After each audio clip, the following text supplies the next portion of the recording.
Di tengah gelapnya penjajahan, muncullah cahaya dari seorang ulama besar. Namanya Hadratus Syaikh K.H. Hasyim Asy'ari. Lahir pada 10 April tahun 1871 di Jombang, Jawa Timur.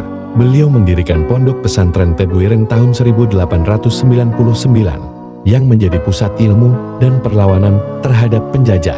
Tahun-tahun 1926, beliau mendirikan organisasi besar Nahdlatul Ulama untuk menjaga akidah Ahlussunnah wal Jamaah dan memperjuangkan kemerdekaan dengan semangat Islam.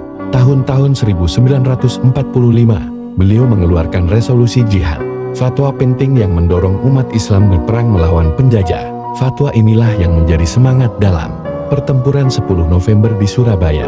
Hadratus Syaikh wafat pada 25 Juli tahun 1947. Namun ilmunya, perjuangannya, dan cintanya pada bangsa tetap hidup.